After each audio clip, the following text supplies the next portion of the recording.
Ամերիկայի Միացյալ Նահանգները պատրաստվում է առաջիկա ամիսներին Սիրիայից դուրս բերել իր մնացած զորքերի մեծ մասը։ BBC-ին հայտնել է Սպիտակ տան բարձրաստիճան ներկայացուցիչը։ Նրա խոսքով Սիրիայի կառավարությունը համաձայնել է գլխավորել ահաբեկչության դեմ պայքարը, ինչի պատճառով Ամերիկայի Միացյալ Նահանգների մասշտաբային ռազմական ներկայությունն այլևս անհրաժեշտ չէ։ Ամերիկյան զորքերը Սիրիայում տեղակայված են 2015 թվականից Իսլամական պետություն խմբավորման դեմ պայքարի շրջանակում։ Այժմ նախատեսվում է դուրս բերել մոտ 1000 զինծառայող պայմանական եւ փուլային անցումային գործընթացի շրջանակում։ Ամերիկայի Միացյալ Նահանգների դեմոկրատ սենատորները, որոնք այցելում են Ուկրաինա եւ հարևան երկրներ, կոչ են արել Վաշինգտոնին մեծացնել ճնշումը Ռուսաստանի վրա եւ չբավարարվել միայն բանակցություններով։ Նրանք հայտարարել են, որ կձգտեն նոր կոշտ էներգետիկ պատժամիջոցների եւ այլ օրենսդրական քայլերի ընդունմանը, Մոսկվային ստիպելու դադարեցնել ագրեսիան Ուկրաինայի դեմ։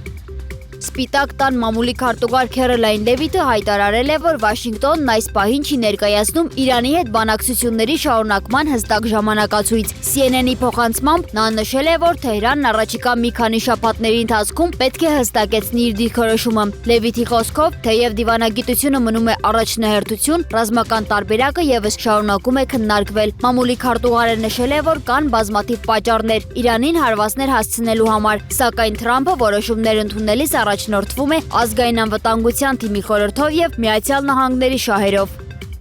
Հայտնի ամերիկացի լրագրող Թաքեր Քարլսոնը հայտնել է, որ ինքը եւ իր թիմը կարճ ժամանակով պահվել են Իսրայելում Ամերիկայի Միացյալ Նահանգների դեսպան Մայք Հաքաբիի հետ հարցազրույցից հետո։ Քարլսոնի խոսքով օդանավակայանի աշխատակից ներկայացող անձինք վերցրել են իր անձնագիրը եւ նրա պրոդյուսերին տարել առանձին սենյակ հարցաքննության։ Fox News-ի նախկին հաղորդավարը Թել Ավիվ էր մեկնել դեսպանի հրավերով։ Այն բանից հետո, երբ առցանց քննադատել էր Իսրայելում քրիստոնյաների պաշտպանության հարցը, Քարլսոնը նշել է, որ միջադեպը տեղի ունեցել հարցազրույցից անմիջապես հետո եւ այն տարօրինակ է համարել։ Իսրայելում Ամերիկայի Միացյալ Նահանգների դեսպանատան ներկայացուցիչը սակայն հերքել է ձերբակալության մասին պնդումները, հայտարարելով, որ նա ենթարկվել է սովորական անձնագրային ստուգման ընթացակարգի, ինչպես մյուս այցելուները։ Հունգարիան դադարեցրել է դիզելային վառելիքի մատակարարումը Ուկրաինա, հայտարարելով, որ դրանք չեն վերսկսվի, քանի դեռ չի վերականգնվել ռուսական նավթի տարանցումը Դրուբա նավատարով։ Այս մասին Բլումբերգին հայտնել է Հունգարիայի արտգործնախարար Պետեր Սիարտոն։ Նրա խոսքով Ուկրաինայի կողմից նավթի տարանցման չվերականգնումը վտանգում է Հունգարիայի էներգետիկ անվտանգությունը,